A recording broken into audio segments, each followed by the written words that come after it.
राज्याचे उपमुख्यमंत्री सन्माननीय अजितदादा यांना पार्थ पवारने केलेल्या कुठल्याही जमीन व्यवहाराची कसलीही माहिती नाही या त्यांच्या विधानावर आमचा विश्वास आहे।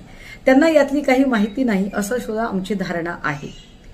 दादा असं म्हणाले की जे काही करायचे ते संविधानाने होऊ देत, तर आम्ही अत्यंत नम्रपणे हे सांगितलं पाहिजे की संविधानातल्या प्रकरण 3 कलम 14 मध्ये सांगितले की everyone is equal before law, कायद्यासमोर सगळे समान आहेत।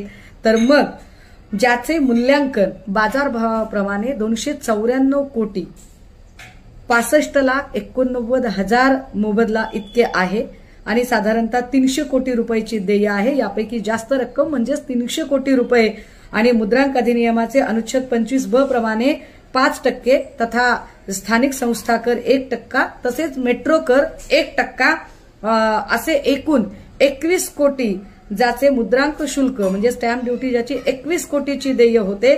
सदर दस्ता जिल्हा उद्योग केंद्र यांच्याकडे लेटर ऑफ इंटेंट, त्याला आपण इरादा पत्र म्हणतोय, त्या इरादा पत्राला जोडलेला आहे आणि स्पष्टपणे त्यातली सवलत मागितलेली आहे। ती सवलत मागताना खाली ज्या सह्या आहेत त्यामध्ये एक सही अमर दिग्विजय पाटील आणि दुसरी सही जी आहे ती पार्थ पवार यांची आहे।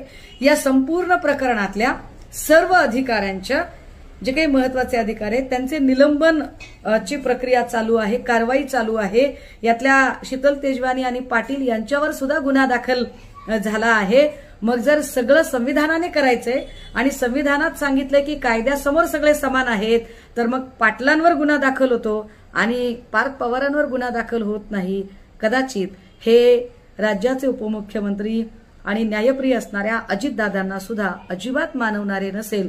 त्यामुळे पार्थ पवारांना नेमकं कशामुळे वाचवलं जाते याचं उत्तर आता डिपार्टमेंटने द्यायला हवं।